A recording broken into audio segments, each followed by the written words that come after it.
Rolling hills, granite outcrops, oak, pine, and vine soaking up the hot sun.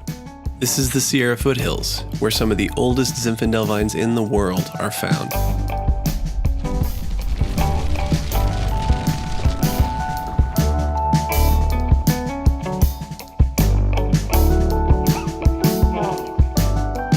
Zinfandel was first planted here in the late 1850s, and it's proved itself to be one of the top grape varieties in this part of the state. Planted between 1,200 and 3,500 feet on the western slope of the Sierra Nevada mountain range, this AVA begins at Yuba County in the north and ends at Mariposa County to the south. This is the backbone of so many of the soils here in the Sierra Nevada mountain range. Some will have more clay, there's lava cap in other places. There's a lot of volcanic content in a lot of places.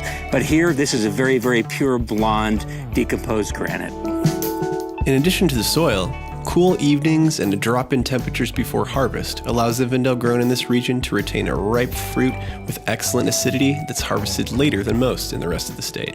In the Sierra foothills, our vines start growing much later than the maritime areas and all the vineyards on the other side of the coastal range. Dynamic and structured, Zinfandel from the Sierra foothills is much like the landscape it grows on. I guess you could see it's rugged and charming and expresses that, Wild West character that is uniquely Californian as well. It's true. To fully understand the story this Zin has to tell, you have to delve deeper than just the climate and soil. Sierra Foothills' rich gold rush history is forever bonded to its Zinfandel grapes, a legacy of immigrants hoping to capitalize on the gold, as well as the suddenly bustling, thirsty metropolis at the edge of the Sierras during the mid-1850s. Zinfandel came to California before the California Gold Rush, just shortly before, and then thousands and thousands of people came to the Sierra Foothills, and they all needed something to drink. And a lot of the people who mined were from European cultures, so it served their purposes to be a really good table wine to go with their food, which was part of their culture.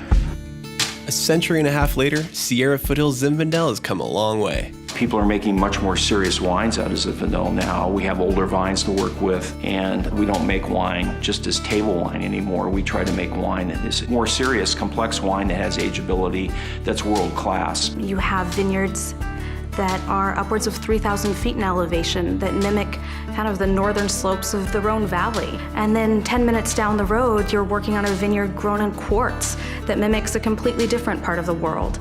The diversity in the Sierra foothills is what's really intriguing to me. Still, there are hallmarks of this region that can be found in just about every bottle of wine from this appellation. I always think of it as being rustic. It's more of a feeling of, than an actual flavor. If someone were to buy a bottle of Sierra Foothill Zinfandel, I think they'd expect to find a very complex aromatic wine with good acid balance. When I think of shoulders and structure in a wine, especially in the foothills here, I think of this kind of broad, ripe fruit. It's almost like, a big muscular man.